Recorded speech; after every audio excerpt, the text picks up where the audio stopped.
Hello and welcome to another episode of Top3Tech. Today we bring you the 6750 XT. I've been trying to get my hands on these cards. I've been trying to get my hands on the 6650 XT as well.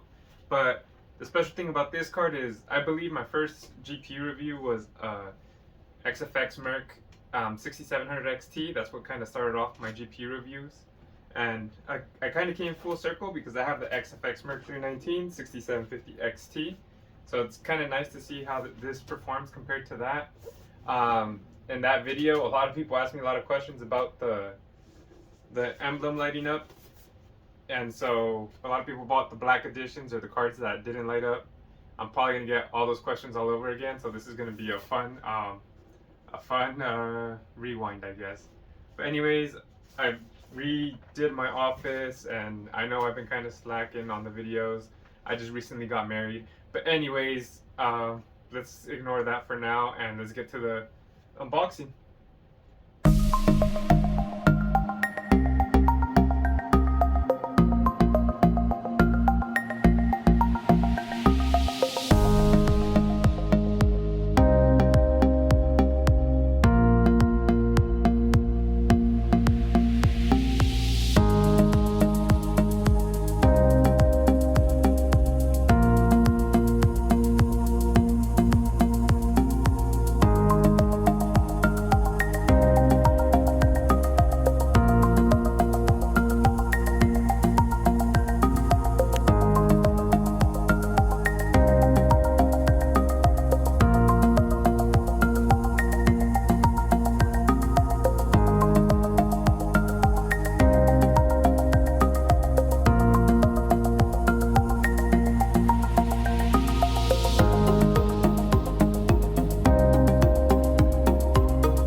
If you guys don't know the rules, here's the rules. I have not opened this up yet for the unboxing. The only thing I did was cut the seal.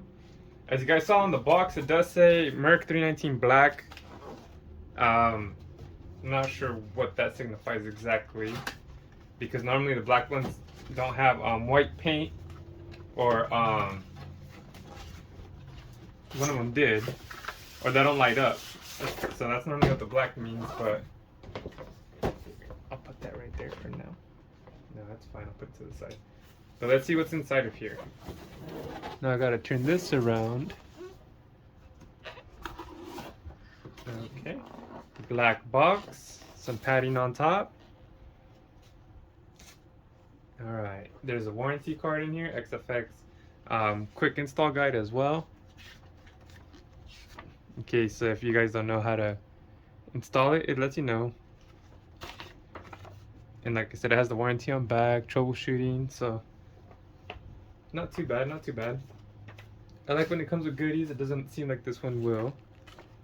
It doesn't say no driver disc included. I mean, there hasn't really been any driver disc. This little foam padding to make sure that the PCIe slot is fine. It is in that plastic. It's not an anti-static bag. I guess so, huh? We'll get a closer look right now. I'll take it out of the plastic, and yeah, see the back has the lettering. It says XFX Black, so I'm not too sure why. It looks like this lights up. We'll see if it does or doesn't, but I mean, that's the only reason I could think of. But let's go ahead and get a closer look. Of course, we have this beautiful 3-fan design on these cards. The Merc stands out with the beautiful white lettering. The XFX is engraved into the backplate, and of course we have a heat vent on the right side. We have the XFX Radeon RX 6750 XT logo lit up. Right now it doesn't show it, but it will in the future. And then we have the 16-pin sockets, and of course it has a BIOS switch, and to the right towards the power is the overclock setting. And here we can see the little radiator, and the PCIe does come with the plastic cover that does say XFX, which is a nice touch. We have a nice gap at the bottom to let air in, and then the Radeon logo emblazoned on top of it. We have XFX logo carved out, and then we have 3 display ports and 1 HDMI 2.1. So after the close-up, we're going to go ahead and compare them to the Sapphire Pulse 6800, the Sapphire Nitro Plus 6800 XT, and then the EVGA for the Win 3 Ultra 3070 Ti. So this is the 6750 XT. It is kind of like the Ti version, I guess, of the EVGAs. But as you can see, this has the bigger fan in the middle, as stated previously. This one has 2 big fans on the side and 1 small one in the middle. These look about the same, they're all even.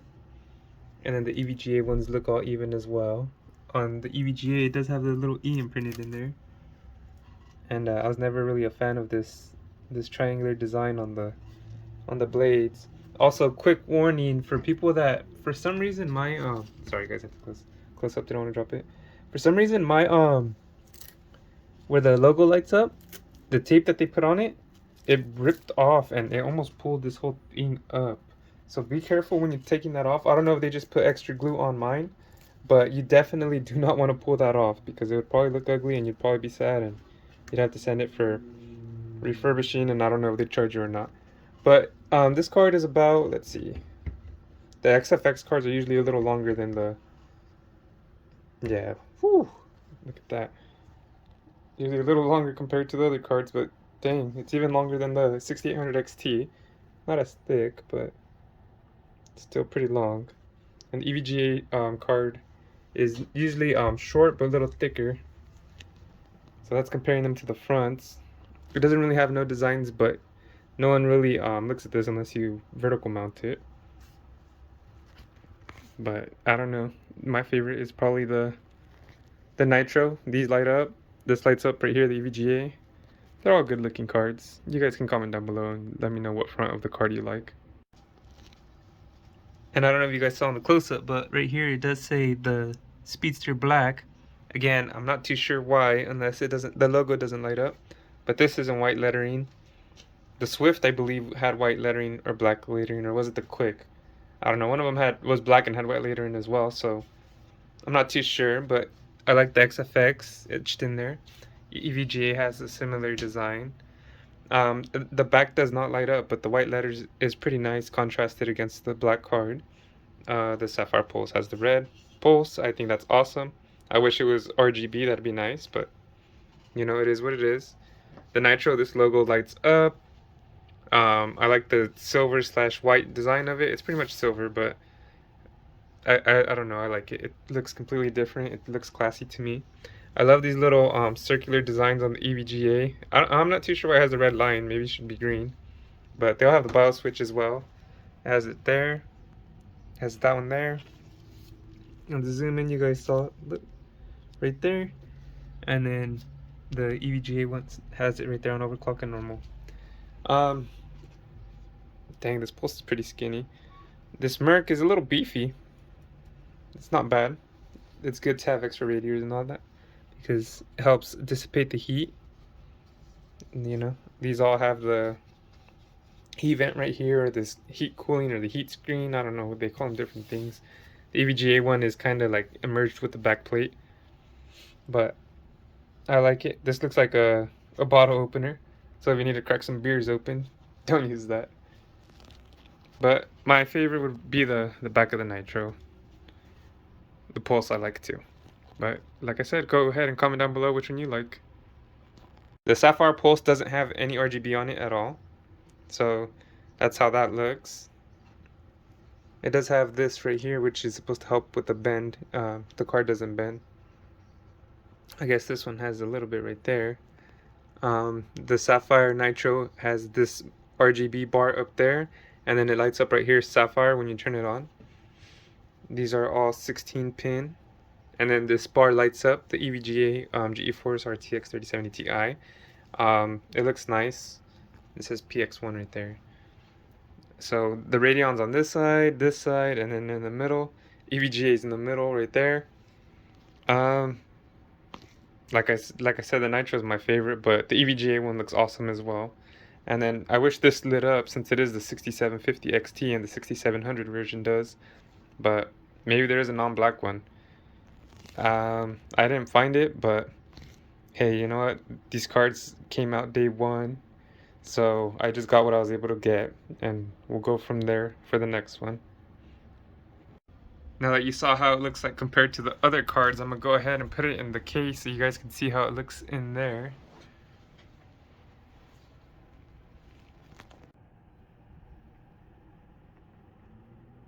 That's how it looks like in the case. Not too bad.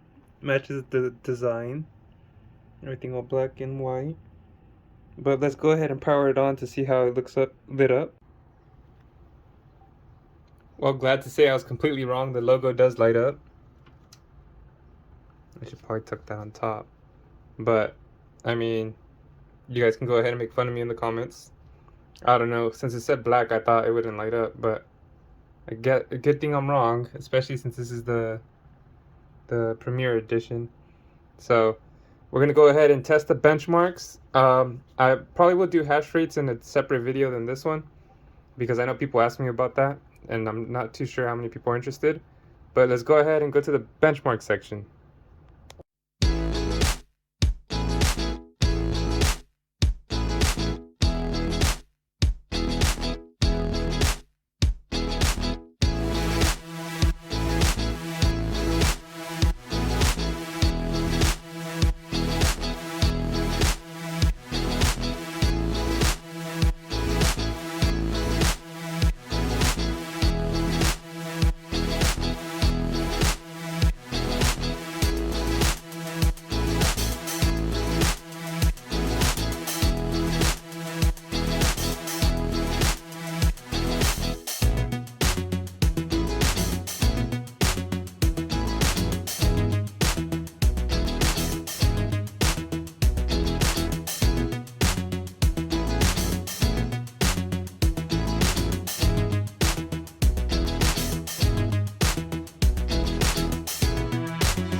what do I think of this card?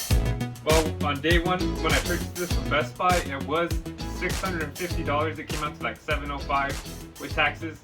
Luckily, it is now at $550 as of today. Who knows how long that's gonna last? It says it's on sale.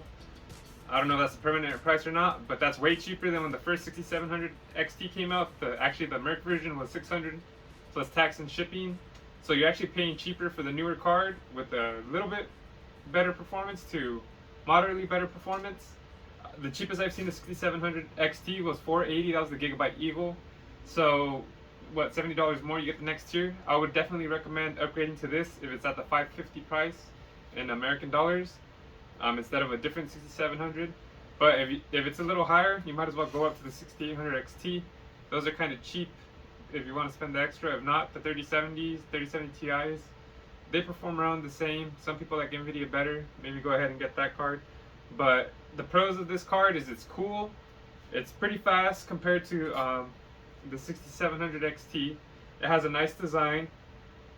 Like I said, at $550, that's not a bad price at all. The con, if it's at $600, you might as well spend a little less and get the 6700 XT. It's good for 2K 1440p, 120 frames, give or take, depending how demanding the game is. Then it could do 1440, 60 frames it seems like. Cyberpunk, it'll run pretty good. It's not a bad card. I don't know if you can call it a budget card, but you can call it like a mid-tier card maybe, or a high-end card. I wouldn't call it high-end. I'll just say mid-tier. The mid-tier's been bumped up. But beautiful card. I hope you guys like the results. I know on some of them, the different cards were on top of each other. That's just because it hit a high frame rate sometimes. It'll spike it up, make the average go a little skewed. So even if it's for 1 second and it has a high frame, it might mess up the averages. And I also ran it with Smart Access Memory on, and the NVIDIA was with DLSS. So I had a 5800 in there, might as well take advantage of that. So if anyone has a 5800, those are the results with Smart Access Memory. But I hope you guys liked the review. I hope it helped out. Like I said, $550, this is a good card. Anything more? Maybe it's not too bad either. But try to get it for that price. If not, just hold on for a little bit. But I hope you guys have a good day, and I can't wait to test on one of these cards. Peace! Thank you for watching another video from Top3 Entertainment. I hope you hit like and subscribe. Also, I'm going to have a recommended playlist, a recommended video right here, so make sure to click that as well. I appreciate you guys tuning in, whether it be to the Top3Tech, Top3 Gaming, or the Why Not Me podcast. You guys are dope. I hope to see you guys in the next video. And of course, let's grow this thing together. Peace. Peace. Peace.